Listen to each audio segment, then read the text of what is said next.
Looped slideshow. On backgrounds of warm yellow, vivid sky blue and soft red, details of the keynote session are shared.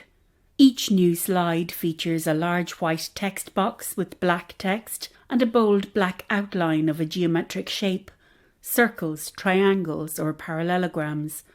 First slide on yellow, text reads, "From Access to Inclusion, an Arts and Culture Summit." Next slide, text reads, "Welcome to the Leading Access Keynote." Find out more by visiting adiarts.ie/summit and kennedy-center.org, with centre spelt CENTER. Next slide, text reads, "Meet our chair, Betty Siegel, Director of VSA and Accessibility, John F. Kennedy Center for the Performing Arts."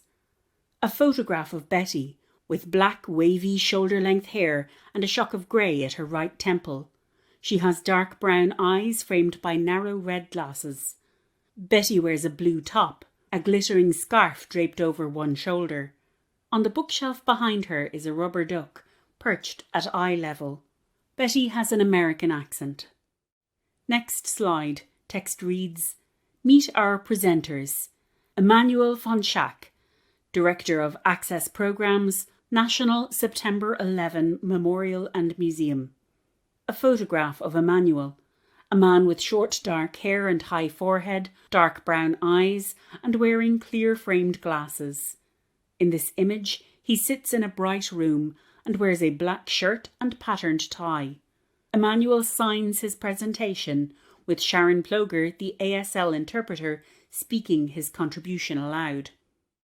Next slide. Text reads, "Access services available today. Irish Sign Language interpretation, British Sign Language interpretation, American Sign Language interpretation," with the associated logo for sign language, two hands, both forming a circle by pressing thumb and forefinger together. Also, speech to text, brackets CART, with the associated logo, a rectangular speech bubble with 3 horizontal lines in it. Next slide. Text reads, "Screen layout." A large frame is in the centre, where the main speaker will be live streamed during the panel. In this slide, Betty Siegel's image is here. There are 4 more images in each corner of the slide. In the top left-hand corner is the logo from Access to Inclusion. In the top right-hand corner is a still image of Lisa Harvey, the ISL interpreter, standing before a blue background. In the bottom right-hand corner is Sally Gillespie, the BSL interpreter. She too stands before a blue screen. The last image in the bottom left-hand corner is of Sharon Ploger, the ASL interpreter. Sharon sits before a black screen.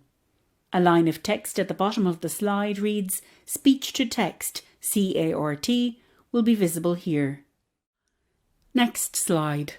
Text reads, "For tech support, use the chat feature at the bottom left-hand side of the screen, or please email sile@adiarts.ie or support@eventcube.io.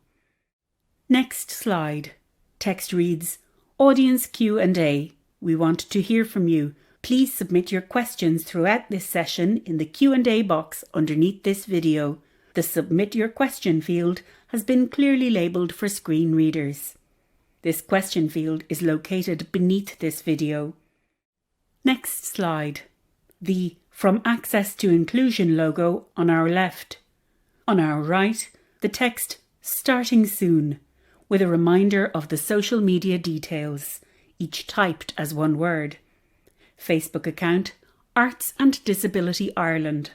Twitter account, ADI Arts. And Instagram account, Arts and Disability Ireland. Hashtag Access Summit. Hello, thank you for joining us at From Access to Inclusion, an Arts and Cultural Summit. You know, the idea behind this convening was conceived, as many good things are, over drinks with good friends and colleagues several years ago. Why not? we posited, create a space where cultural workers, leaders, and advocates for cultural access, professionals working at all levels in the arts, culture, and heritage sectors could gather for an exchange of thought-provoking ideas, could gather to examine sector-wide practices and explore innovative ways to create accessible and inclusive cultural experiences, and ensure that the voices, perspectives, and lived experiences of people with disabilities and professionals in the field with disabilities are not only represented, but are at the center as a driving force in our efforts. Access, to be authentic, must happen with people with disabilities at the helm. And only then will accessibility be a true asset to our organizations, so that our organizations are assets in our communities.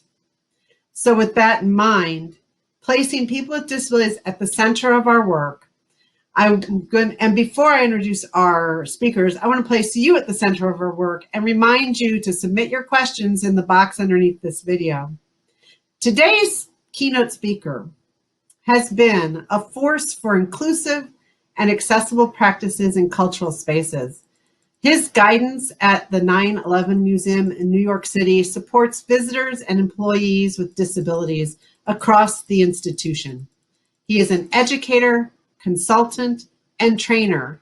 He's worked at the Metropolitan Museum of Art, the Whitney Museum of American Art, and the Philadelphia Museum of Art. And his work was recognized in 2016 when he was nominated and received a Leadership Exchange in Arts and Disability Award for Emerging Leaders from the John F. Kennedy Center for the Performing Arts. It has been my pleasure to learn from, and now it is my pleasure to introduce Emmanuel von Schack, Director of the Access Programs at the National 9/11 Memorial and Museum.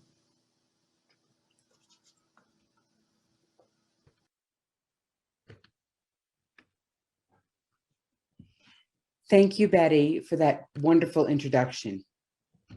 I'm really excited to be here to give you my presentation. The title of this presentation is Dream Big, Start Small. And I'll explain a little bit about my journey and my experience from where I started to where I am today. And hopefully that'll give you all an understanding of my journey, of where I was. Before I start, I want to say thank you. And on this screen, you see a little boy with the gesturing and the signing thank you with the English word that says thank you in front of a blue screen with clouds. Above it is written in Irish, Gorev Ma'agot, which means may good be with you. So I want to thank you, ADI, for inviting me to present as a keynote speaker. It's a true honor. And may the spirits of everything be good with you and as we continue with this presentation. So this slide here shows an image of the National 9/11 Memorial Museum. And on here is one of two reflecting pools. And then in the back, there's a metal building, which is the pavilion where you can actually go into the museum. The museum itself is underground. The memorial opened in 2011, and the museum opened in 2014. And there are three important goals. The first is to honor the 2,977 people that were killed during 9/11 and the 6 people that were killed on February 26, 1993 in the bombings. The second is for the museum to learn the experience about what happened during 9/11, before and after. And then the third part is an archaeological site. This is where the original Twin Towers stood, and this is what is being preserved, and now it's open to the public. So these are really the three main functions. And millions of visitors come every year. When I started working there was when the museum was open for about 10 months. And I joined and I had these grand visions of making things inclusive, making the experience wonderful for everyone. It was a blank slate because they really hadn't started an access program. I was so excited. So when I started and I went to work, I realized that there was a lot of ADA issues that I needed to contend with. Even though the museum was designed and built, it was built with compliance to ADA. But once they actually built everything, there were some things that came up that weren't in compliance. And I had to deal with that. I'll give you a few examples of what I had to work on. So the first here, this is an image of the museum wayfinding signs. On the left-hand side, there are two signs, the top one showing a cup and a saucer with an arrow going in one direction, and the bottom showing the elevator with an arrow going in the opposite direction. And they're kind of a grayish color with a white background. On the right, it's the exact same sign, but there's different contrast, because what we realized was there wasn't enough contrast on the gray and white. So the solution was to just paint the sign darker and have it be more bold in order to comply with ADA. That seems like a simple solution, right? But it took so many meetings going back and forth just to come to this simple solution of changing the color. It was an easy fix. I have many other examples that were more complicated. For example, on the screen, there are two images, and it's a walkway, which is called the box remnants. This is where the original foundation of the Twin Towers were. And there's metal steel around it that's a rustic color with cement, and which is the concrete of the walkway. It's the archaeological site. And so you have a pathway for you to walk around to be able to see the archaeological site. The issue with this is that the pathway didn't have sensors to let you know that where the pathway started and where the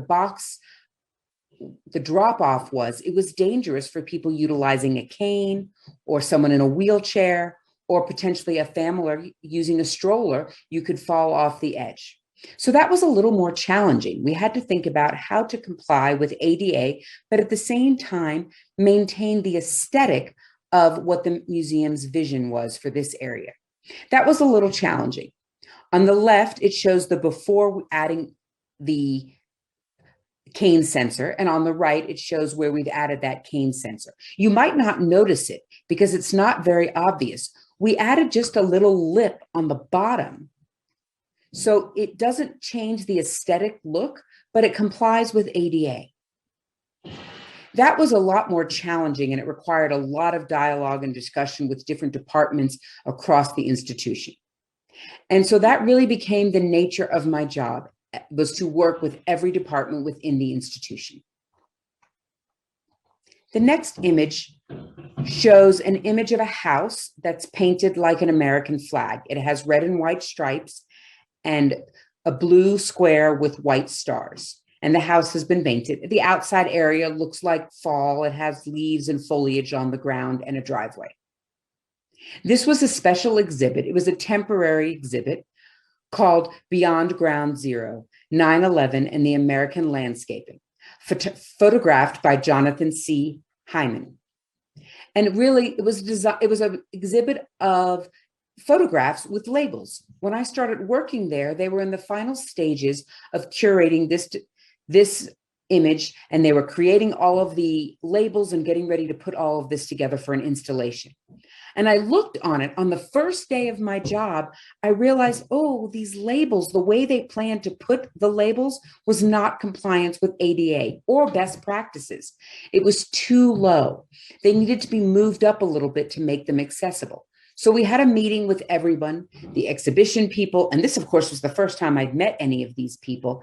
And it was a heated discussion about moving these labels 3 inches up. It went on and on. Finally, we were able to compromise to move up the labels. It wasn't at best practice, but at least it was under compliance. And that's what was important. And that really became the nature of my work. A lot of arguing, a lot of fixing, a lot of meetings. That's not what I signed up for. That's not what I had envisioned. I thought I was going to be working on inclusive experiences, and instead, I'm dealing with this kinds of things with a lot of resistance and challenges of my colleagues. It was quite demoralizing. That summer, I went to my first LEAD conference, and that was a game changer. I felt inspired. I got the inspiration that I needed. I learned that what I'm going through is not just my own experience. There are many people that work in the field of accessibility that are going through the same thing. Many colleagues having those same type of experiences of accessibility and how they navigated the challenges. And I felt, okay, I'm ready. I'm ready to continue this work. So the next slide shows breakthrough and progress, a step closer to inclusion. So when I came back from conference, I was ready to go. So what I did was I created this image that you're seeing. It's a screenshot of a training for our iBook that has a chapter on accessibility for working with the operations team and explaining how to create this. And this text, it has 4 hyperlinks on it where you can click to get more information, like the services we provide, how we interact with people with disabilities, and what services are provided. And then there's a picture of a golden retriever that is functioning as a service animal. So we started with this as the training, and the museum already had a negative connotation within the disabled community because of the way the frontline staff had treated them. So visitor services and frontline staff and security, they all received training on disability awareness and disability sensitivity. And we noticed that things had changed about their attitudes and their approach to people with disabilities. They were aware now of the disabilities and they were motivated to be more inclusive. It was a big change. And we had positive results. We did a survey, and all of the people who participated in the training had such positive experiences. They said it was their favorite training. And I saw the results of that training and how powerful it was. And I realized, this could apply to the staff in each department and all of the office, not just the people that are working directly with guest services, but it could impact everybody. So I talked with HR and we made the training mandatory for all staff, from the coordinator all the way up to the president's office. Let me tell you, wow, that was such a huge change. People really started to be so supportive and committed to accessibility. And I realized it was because they didn't understand before. They didn't really know what my role was. They weren't sure what accessibility meant, what was inclusion. And so they started to understand things from a different perspective. So they'd been working on a project for months and months. And then here I showed up and said, hey, you need to change this, and this because it's not compliant. And they're like, what are you talking about? And so I realized that I wasn't giving them the understanding that they needed and what they could do in order to accomplish their job and why it was important. And once they realized the importance of this training, I realized that people really meant well. They just wanted to understand. The first really big breakthrough was when we worked on the first large exhibition with the 15th anniversary of 9/11. And the exhibition was called Rendering the Unthinkable. And this picture shows the entrance to the exhibition, where it's got 2 walls, and on either side, they've got little pictures and little images of tiles on either side of the wall. And then as you walk in, there's more text, but it's not legible from the image. But this exhibit truly showed the spirit of collaboration. There was nobody having to advocate or negotiate for accessibility. This was the true understanding of accessibility, educating operations, security department, IT department, everybody, and myself, of course, were included. We all collaborated to make this exhibit accessible. And I'm going to explain to you how we work towards this goal of inclusion. So this exhibit had 3 films in it. And there were 10 pieces of art focusing on the response to the 9/11 and the after effects of 9/11. So these 3 videos, we were trying to figure out how to make them accessible. They, of course, have audio, but they didn't have captioning. And the problem is these videos were considered pieces of art, which means captioning on them could disrupt the art. So there were 2 things that we did. For the labels, we had a description about the art, but then added a description about the audio track. So here's one of those descriptions. It says, Exhibit 13 is scored with an original piece of music composed and performed by the Blue Man Group. It features a group of signature instruments, varying lengths of PVC pipes, arranged like a piano keyboard, which were hit on the open ends of rubber foam paddles to elicit a sound similar to a guitar or a marimba. Faint and muffled whispering can be heard sometimes over the music when a piece of paper is highlighted on the screen. So that really describes what the sound was of the video. And that benefited people who were deaf and hard of hearing, but also the general hearing public who aren't familiar and don't understand what they're actually listening to. And so these descriptions helped everyone. It was something we had never seen in another museum before, so we did it as a first. But that's not the only thing we did. So thinking about adding captions to a video, it's very important. Obviously not on the screen itself. So we added the captions to the image where it would show exactly what was necessary. What we did is we had an iPad in the exhibit. We have 4 of them ready for people who want to borrow to go through the exhibit. The idea is to have a shared experience. If you've got somebody who is deaf with the rest of their family members or friends, they don't have to have a separate experience, but they have an equal experience. Well, nothing's ever completely equal, but they were able to watch the video with one another and then click on the iPad and watch at the same time. And the iPad had the captions.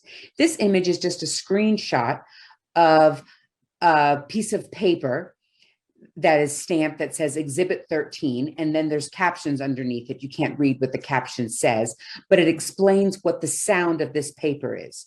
The best part about this is you could zoom the video, which makes the captions bigger and the image bigger. So somebody who was deaf-blind or had low vision, they could actually see it by making it larger. It was more inclusive, a more inclusive experience that they were able to share with their family and friends that they arrived at the museum with. The iPad also included high-res images of all of the artwork. For people with low vision, they could zoom in on the images.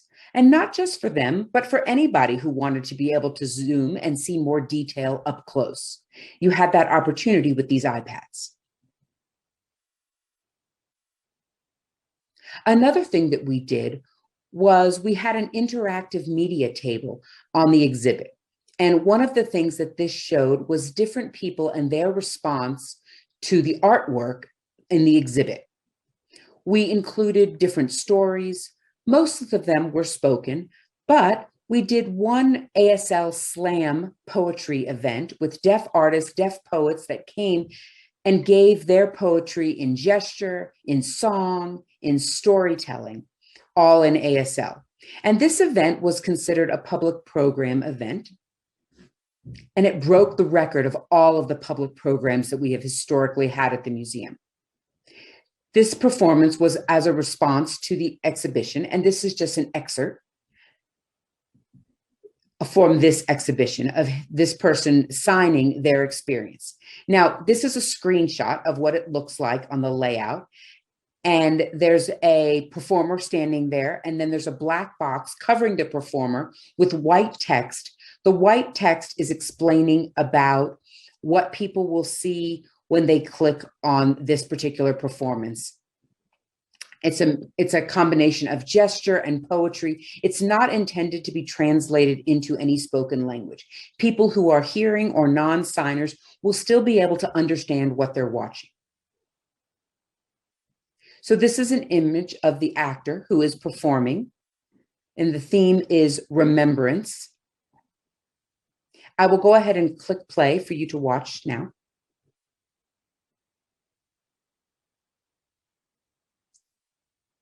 So this shows the actor gesturing, building quickly, fast-paced, how the buildings were built for the Twin Towers. There's no audio to this.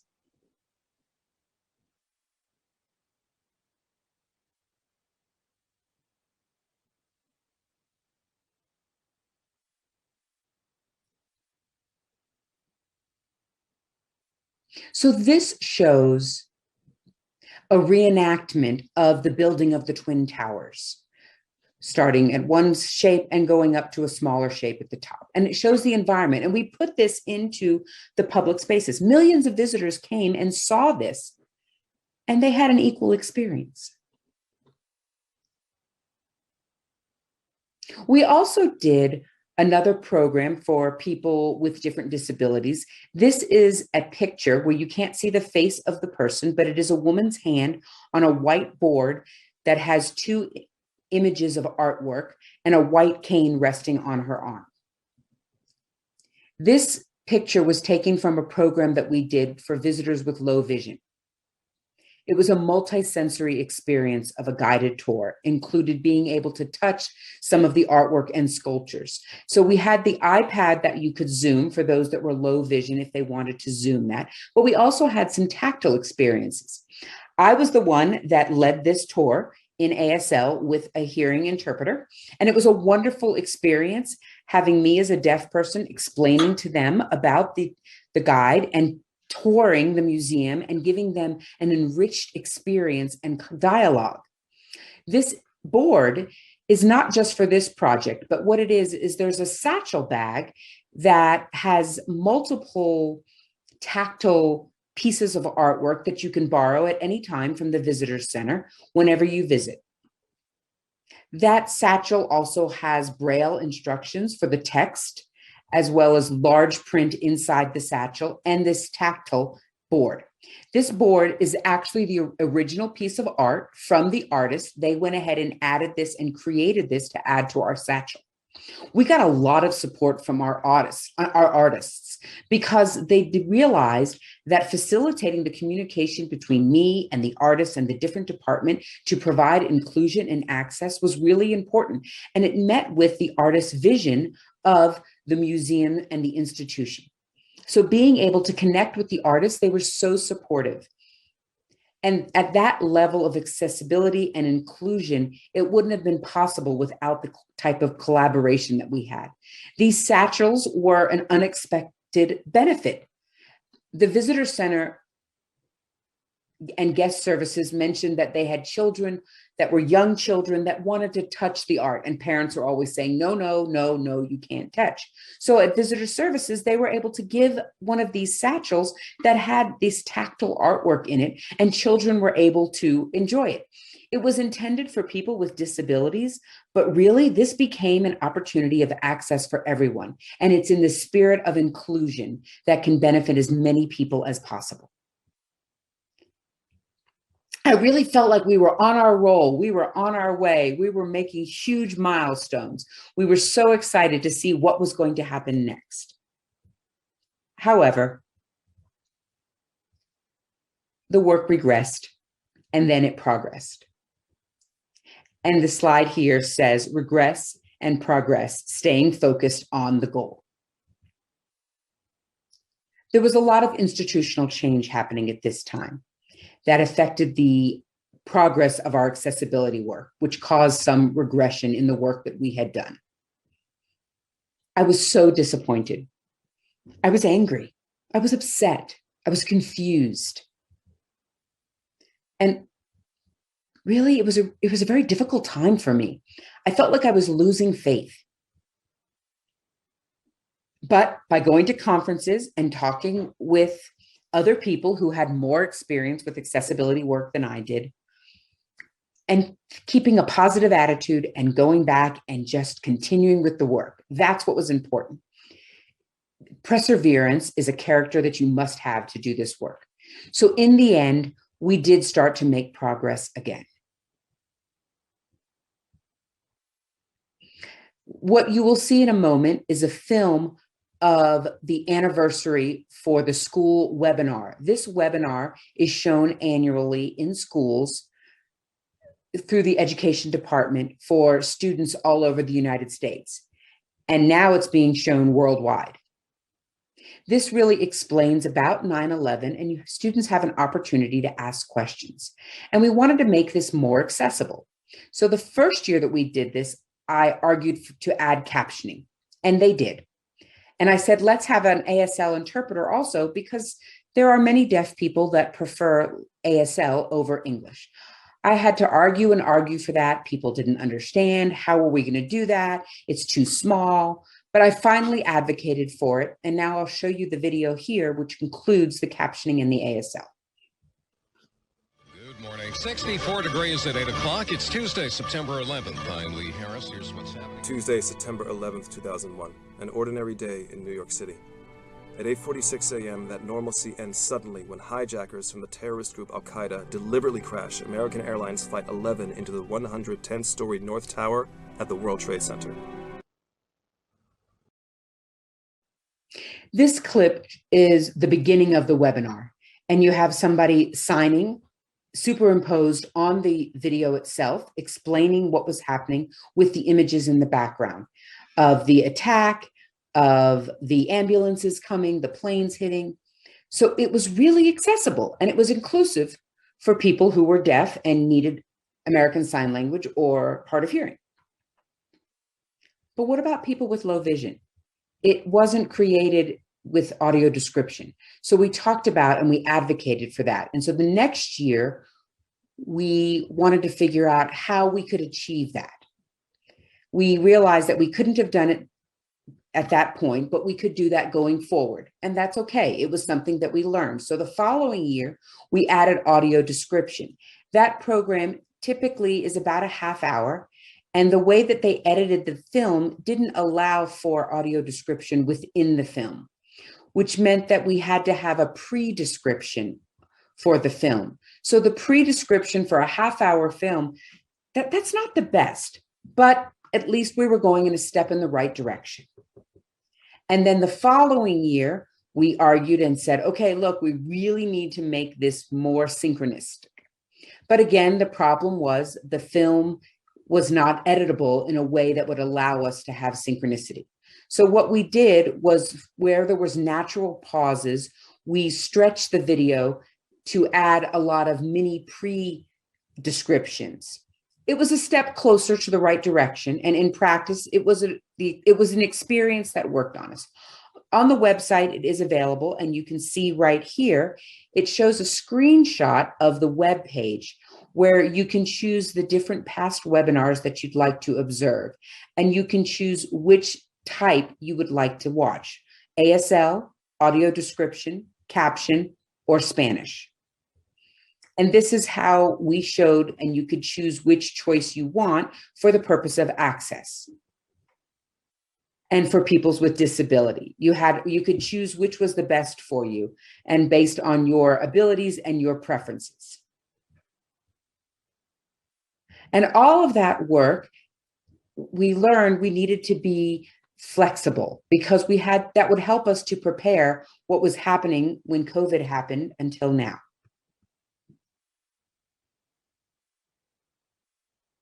When COVID happened, everything changed in an instant. How we provided programs, how we provided experiences for the general public changed. Everything had to switch to being virtual. We had a physical special exhibit called The Hunt for Bin Laden, and it was in the museum, which of course was closed now because of COVID. So we had to transition it to being online. That exhibit had 7 films. And so we talked about how to make that accessible online. And we needed to do them in shorter clips. And so we worked with the exhibition department and talked about how to create this to be accessible. We decided to add a pre-description. That was their idea. That was their way, is why not we make the pre-description accessible for people with low vision, but also it benefits everyone, not just the people with low vision. And so all of the videos on the website now have a pre-description to them. So there's no separate audio description. And this is an example of that.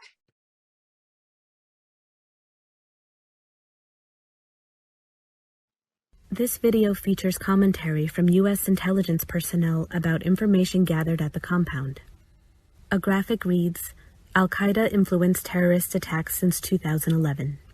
A world map shows the location of those attacks and indicates the ongoing terrorist threat.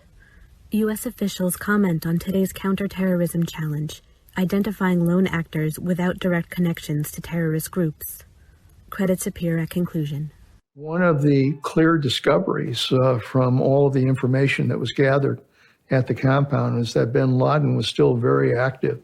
He was not just a figurehead. He was not just a logo. He, in fact, remained a force in al-Qaeda. As far as the threat to the United States, well, the threat's still there. What we are facing is a much more difficult, in some ways, terrorism challenge, in that lone actor, those individuals don't necessarily have those direct connections to a terrorist group. And so it's a lot harder in many ways for law enforcement to identify who those guys are and what they might do.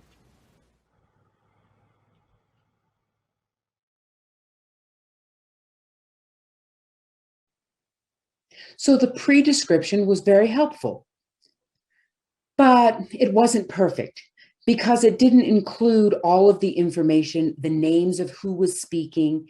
It didn't read out loud all of the credits. So none of that was inclusive. So it really wasn't a full experience for people that were blind or had low vision. So that meant for this special exhibit in the physical space, all 7 videos we talked about, we needed to add a better synchronistic audio description. Again, the problem was the way that the videos were edited. It was a little bit harder to include that. But we decided to do video editing and stretch the time for pauses to add in more of that pre-description and to make them more inclusive for everyone and for people who had low vision. All of the films have captioning as well as the audio description in the spirit of inclusion. There are some people who are deafblind and have low vision, but they can read the captioning, and that helps them by being able to read the audio description. Also, if you have a deafblind person who uses a tactile interpreter, they're not always hearing. Some tactile interpreters are deaf, therefore they have to utilize the caption in order to provide that information to be inclusive. So we had to be creative. Another thing that we had to think about was virtual programming and virtual tours. All of the in-person tours had shifted to being online virtual tours. So this is a screenshot of one person wearing a mask, standing in front of the artwork, and he's giving a virtual tour of the museum. And we talked about how to make this accessible and inclusive. And we realized we have limited bandwidth. Our budgets have been cut. So it was quite challenging to have that accessible experience. Prior to that, we had a separate verbal description on request for whatever the tour might have been. And there were some logistical things that needed to be worked out to get that taken care of. However, now that was more of a challenge with it all being online. And I think this was a perfect opportunity for us to shift to our goal of an inclusive experience. So why not develop a script that was already narrative, and you don't have to have a separate audio description for it, that the tour itself was visually narrated for everybody. So a person with low vision is able to join a tour anytime they want and to be able to watch this description, and it would be beneficial to sighted people as well. Here's a clip of what it would look like. The unique emotional quality of this site really is emphasized by that fact. And on the farther wall that faces the museum, you have 2 works of art that also put things into perspective. They are separate, but they work together. The first is a magnificent array of blue, titled Trying to Remember the Color of the Sky, a September Morning. And it was created by a New York artist named Spencer Finch. And he was inspired by something a lot of people have often brought up about the morning of 9/11, especially those who were here.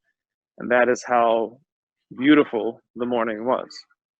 So what this is are 2,983 different squares, each one about 8 by 10, each one hand painted to be a unique shade of blue. Some are lighter, some are darker, some have spaces a bit farther apart between them, other squares are closer together.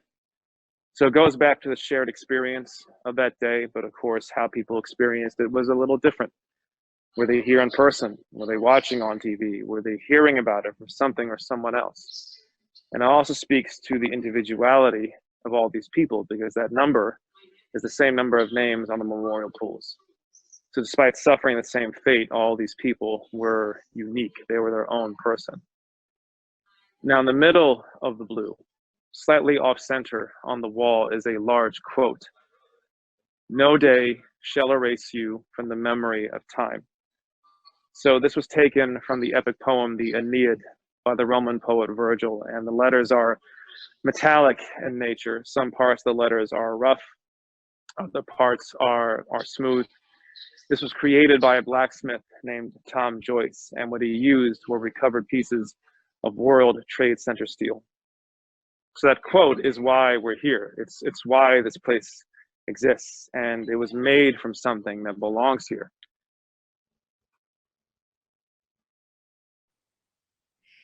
Now you can see how we gave this tour and it was more inclusive. And every new tour that we have developed to be online, we've used this inclusive visual description as part of the narration. When we go back to the museum being in person and we give live tours again, we plan to apply those principles as we did here as an example of our goal of a full inclusive experience. So the conclusion, what's next?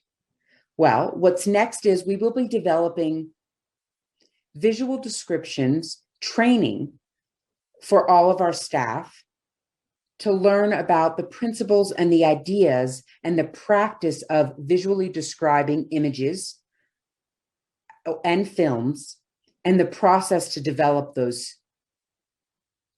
as the project, as a visual description in the back of your mind when giving a tour, to have more inclusivity.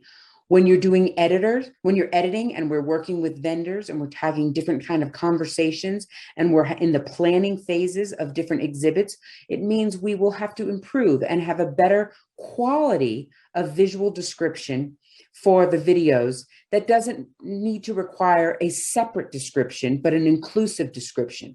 It's more cost effective also because it's inclusive in the experience. And we're developing this practice, and we will continue to develop this as a policy and a guideline for all future projects. That's really the focus for films, for images, for guided tours, and of course, many other projects that we're working on. But all of that is not possible without the strong collaboration and working together of all of the staff, all of the departments, and to really be institutionally wise, committed. And as I mentioned, there's a lot of challenges that I faced from my first day of work, fighting over a label being moved 3 inches higher to making progress, regressing, and progressing to where we are now.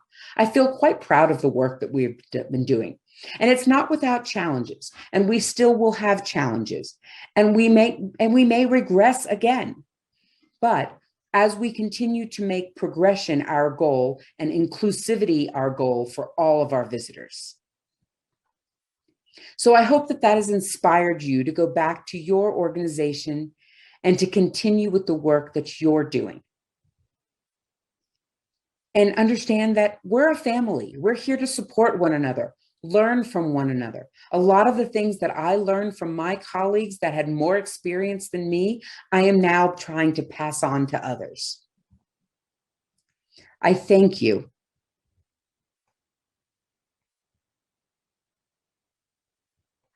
Here's my contact information. If you'd like to reach out to me, you're welcome to. At the National September 11th Memorial Museum, my email address is evonschack@911memorial.org. And 911 are numbers, not words.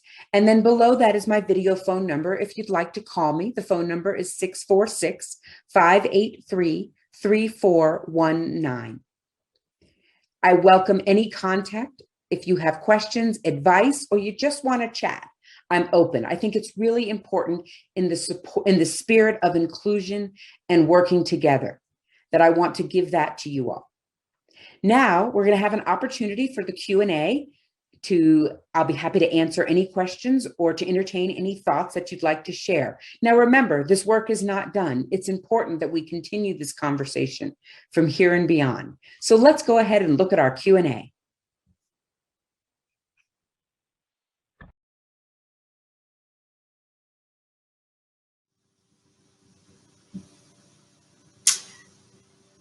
Hello, hello.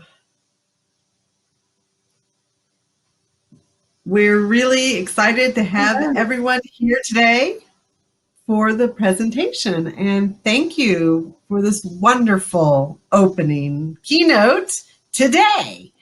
My name's Betty, and I'm going to help lead the question and answers today for Emmanuel, who did an amazing keynote. It was so exciting to hear you talk today. I'm going to start. We've got a bunch of questions coming in. I want to remind you all that you can ask your questions by putting them in the Q&A box. And let's start off with a really good one here, Emmanuel, because you talked about your experience, and you mentioned that many different action items that helped you get the support you needed to make access happen at the 9/11 Museum. And one that stood out to me was how very powerful it was for you when you used education and training to create understanding and build cross-institutional cooperation and collaboration. And the question that we've got here today is, what advice might you have for people who are struggling with that issue? To get that kind of cooperation from their staff members? Maybe you can share 2 or 3 elements or components of what you think makes a really good, powerful access training.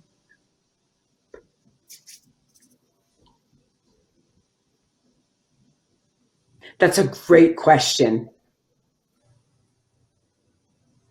There are several different ways to approach this. Simultaneously, it's important to get an idea of what your colleagues and your staff understand, what they can support and how they are your allies. That's critical for people to know who can support and get a better idea, and if those people happen to have clout, that would be great. There's office politics, there always is.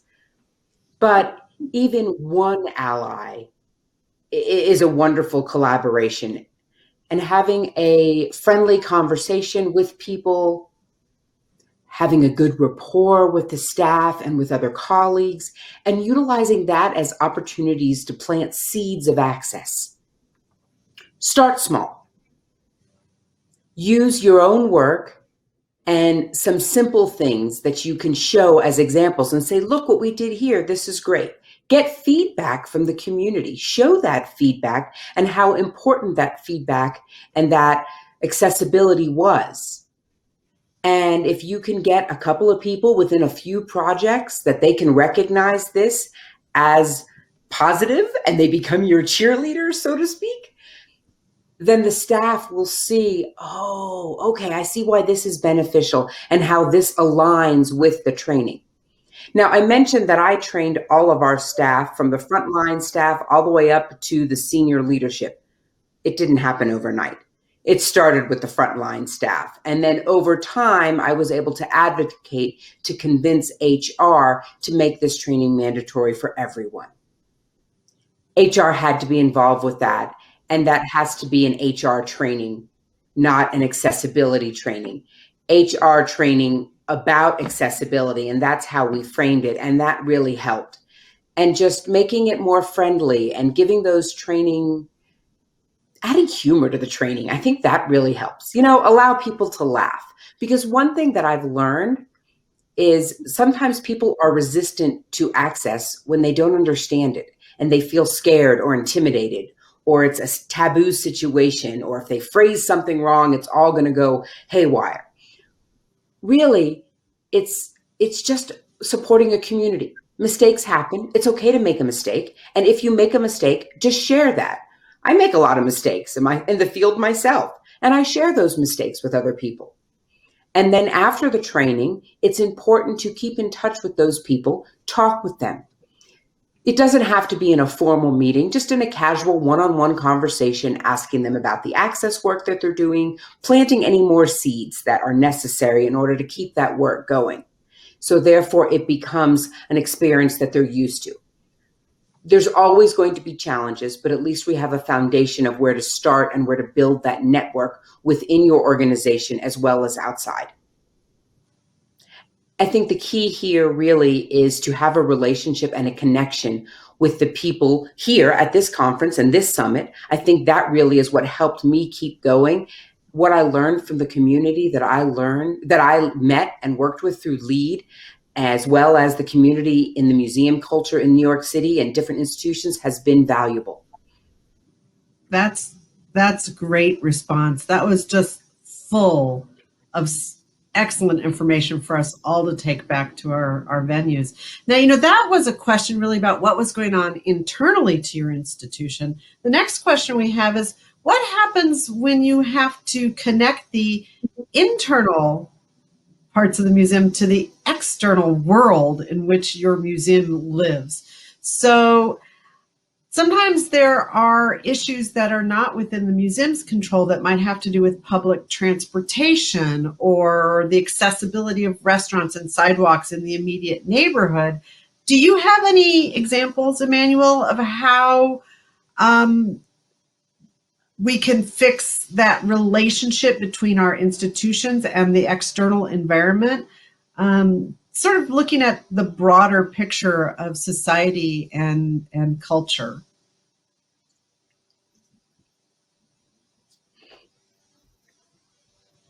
That's another great question, because at the 9/11 Memorial Museum, that area is one of the highest security areas for obvious reasons. We have security there, which means cars can't pull up really close next to the museum and the memorial. You have to drop somebody off pretty far from where the entrance is. It's not always accessible, especially for people with limited mobility. And it's a challenge even from people that aren't from New York City. And they're like, well, how do I get there? Where do I go? I see it, but I don't know how to get there. And then add people with disabilities, that increases the challenge. That requires a lot of communication and working with our patrons. So for example, the security and the Port Authority and the police department, the City of New York Police Department, the Department of Transportation, and the MTA, that's our public transportation system in New York City. So we have to coordinate with all of them about how to make decisions regarding the area. They're not thinking about accessibility to the 9/11 Memorial Museum. They're thinking about security. That's their priority. And we have to comply with their rules and regulations. And so that does make things a little more complicated, and how we deal with construction that's happening in the area. And so we really have to keep in mind the changes that are happening. What's accessible now might not have been accessible before, and what was once accessible may not be accessible now.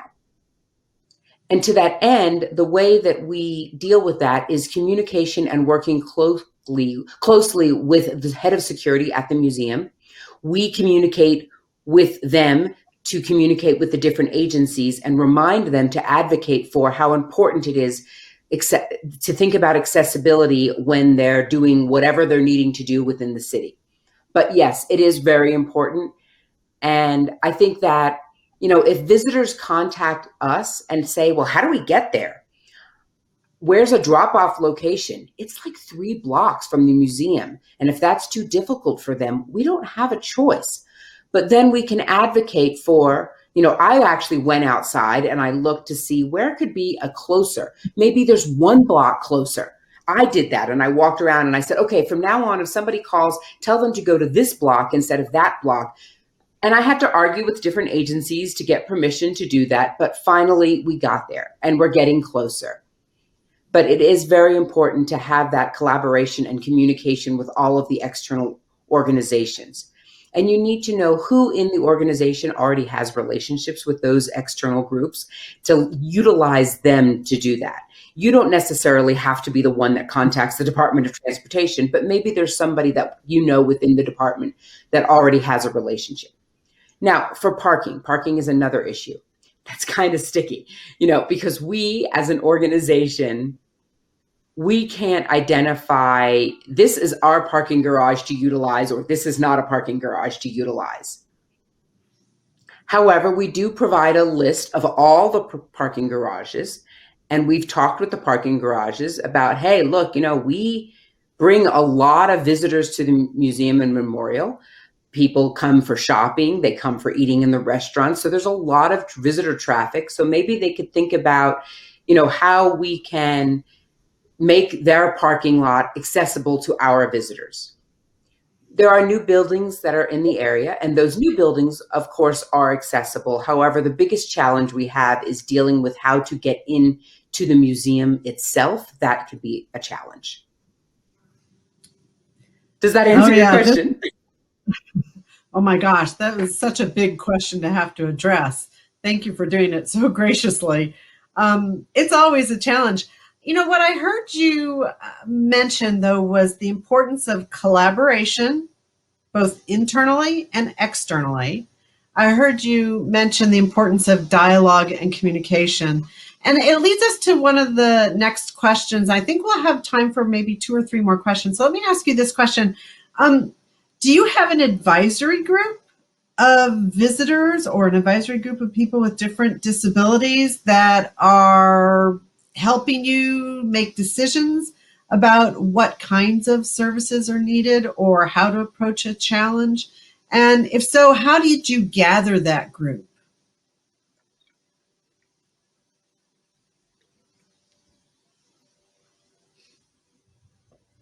That's a good question. So we don't have an official advisory group of people with different disabilities. I am part of that population, as well as with other cultural institutions that does have it, but we don't have one at the 9/11 Memorial Museum. We are able to get the resources that we need, and every time we focus on developing certain resources or services for a targeted population, we do elicit communication from the community to be able to have a range of accessibilities of what could be utilized. So for example, when I did a pilot program for people with low vision, I gathered people together and I worked in collaboration with an organization that specializes in that particular field in order to see, whether it's somebody that has low vision or someone that's completely blind and anybody else that's in that spectrum, to see what would be beneficial. There's a huge range of needs and preferences as well. And so that's how we utilize these groups in order to gather more information to inform our work and our partnership and consultation for exhibits. So we do partner with outside groups. And of course, in New York City, there are lots of people with disabilities who come to and participate in the museums. They like to go to lots of different museums. So we have a really robust community here, and I'm in communication and dialogue with them, and that really helps with that collaboration. And then the different museums throughout the city who already have a good experience with accessibility, we talk with them. What was their advice? What do they do? We say, hey, right before the pandemic had happened, we started to have a collaboration with the other groups. That's now been on hold, but we recognize the importance of having that collaboration. I think it's a good time to really, everybody come together. Let's get feedback from one another. What are we all doing? How can we enhance this experience and where we can move forward from there? Great. I think what you're pointing out is the real importance of getting the right kind of information into your system from people with the lived experience of disability, and that there are different ways to do that. You could have a formal advisory committee. You can have an informal advisory committee. You can have your go-tos in the community, those people that you've developed over time that if it's a question about blindness, I'm going to go to this person, or if it's a question about physical access, I'm going to go to that person. I know at the Kennedy Center, we tend to use task forces because the issues are so intense. And so I have to pull together a group that is specialized in this thing right now because we need an answer tomorrow. There's so many good questions, and there's not going to be enough time to answer all these. So please remember that after this Q&A, there will be a chat, and you'll be able to join the chat rooms where you can throw some of these questions out. Emmanuel, you mentioned in one of your slides, regress and progress, which I love that idea, because I think we have all, as you mentioned, experienced this idea. We move things forward and then something changes and then we feel like we slide back. We move it forward and we slide back.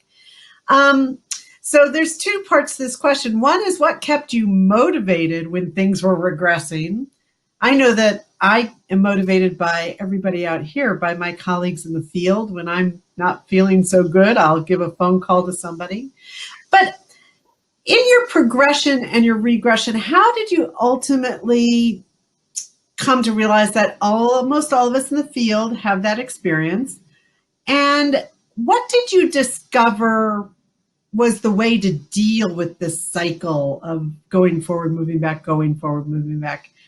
And can you share with us what you think the larger global goals for the field of cultural access need to be today and into the future? I know that was a lot of questions all at once. Sorry. You have 3 minutes to answer. No, actually, that's great. I'm trying to see how I can summarize that.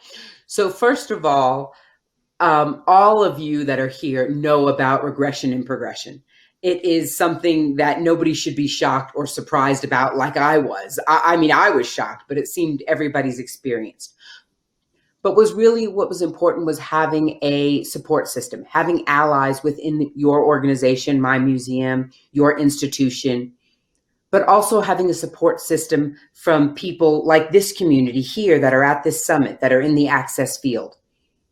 Being involved with LEAD, going to the LEAD conferences really helped to inspire me to understand I'm not alone with these struggles. Others are experiencing it. And so when I experience that regression, I contact my colleagues, who also happen to be my friends, and I talk with them. I say, this is what's going on. What do I do? And they're like, oh, we went through this. And they share their experience of what they had. And you realize that I'm not alone. And I learn from them how to deal with it. I think that really is helpful for your own well-being, your own spiritual motivation. You need to have that support system. But it's also important to communicate clearly with your institution. Hey, we've been making progress, we're doing well, and now we're sliding backwards. Why? What's happening? Call them out on it and show them that, no, we don't need to regress. We can continue to progress. We've made it this far. Let's keep going. Let's do more. I think perseverance is really what's important, and that's the most important part of the support. And that leads to your second question about global and what are we thinking about and where do we want to go globally? That's a great question, especially right now in this time period. LEAD, we all feel the need for LEAD and our getting together and our sharing of our knowledge and our experience and our passion, which led to Access and Inclusion and Disability Conference happening internationally. I think that was something that we really needed. It was something we desired, something that we wanted. And we're so glad that the pandemic didn't stop this from happening. The pandemic, impacted all of us personally, in our communities, professionally, as well as globally. But yet here we are. That didn't stop us. We're here from Access to Inclusion. We're here in different time zones, and we need to work together to support with one another and to communicate with one another. To know that we're here for each other, and this is what the critical work is. We can't achieve world peace. However, we can achieve a better place for everyone in the world. Okay, there's my 3 minutes. Wonderful. Thank you for summarizing that so beautifully and giving us a really lovely way to wrap up this session. So I want to thank everyone, especially Emmanuel, for joining us today. I want to remind you to join the networking rooms. We have a video room and a chat room. And I do want to follow up because Emmanuel opened the door so beautifully for me to say that, yes, LEAD, the Leadership Exchange in Arts and Disability Conference, which was to turn 20 in 2020, is not over. We are actually really delighted to be able to let you all know that we are planning, the Kennedy Center is planning to move forward with LEAD 2022 with our colleagues in Raleigh, North Carolina. So that's a really positive note to end on. I know, it's wonderful. I can't wait to see everyone. So thank you for joining us, and let's see you back here no later than 3:30 p.m. for panel 5, People with Disabilities Leading Change. Talk to you soon.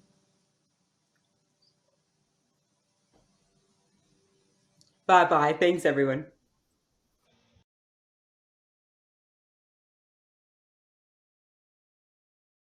Looped slideshow. On backgrounds of warm yellow, vivid sky blue, and soft red, credits for this event are shared. Each new slide features a large white text box with black text and a bold black outline of a geometric shape, circles, triangles, or parallelograms. First slide on yellow, text reads, "From Access to Inclusion, an Arts and Culture Summit." Next slide, text reads, "Thank you. On behalf of Arts and Disability Ireland and the John F. Kennedy Centre for the Performing Arts Office of VSA and Accessibility, thank you for attending From Access to Inclusion, an Arts and Culture Summit." Next slide, text reads, "Funders and sponsors." The logos of 4 organisations sit below. They are the Kennedy Centre, the Arts Council An Chomhairle Ealaíon, British Council, and Creative Europe Culture. Next slide. Text reads, "Join us in our networking rooms.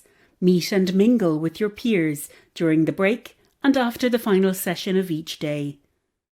Next slide. Text reads, "Follow us and share," followed by details of hashtags and social media accounts, each typed as one word. Use hashtag #AccessSummit to feature on our lobby Twitter wall. Facebook account Arts and Disability Ireland, Twitter account ADI Arts, and Instagram account Arts and Disability Ireland. Looped slideshow. On backgrounds of warm yellow, vivid sky blue, and soft red, credits for this event are shared. Each new slide features a large white text box with black text and a bold black outline of a geometric shape, circles, triangles, or parallelograms. First slide on yellow, text reads, "From Access to Inclusion, an Arts and Culture Summit." Next slide, text reads, "Thank you. On behalf of Arts and Disability Ireland and the John F. Kennedy Centre for the Performing Arts Office of VSA and Accessibility, thank you for attending From Access to Inclusion, an Arts and Culture Summit." Next slide. Text reads, "Funders and sponsors." The logos of 4 organisations sit below. They are the Kennedy Centre, the Arts Council An Chomhairle Ealaíon, British Council, and Creative Europe Culture. Next slide. Text reads, "Join us in our networking rooms. Meet and mingle with your peers during the break and after the final session of each day." Next slide. Text reads, "Follow us and share," followed by details of hashtags and social media accounts, each typed as one word. Use hashtag #AccessSummit to feature on our lobby Twitter wall. Facebook account Arts and Disability Ireland, Twitter account ADI Arts, and Instagram account Arts and Disability Ireland.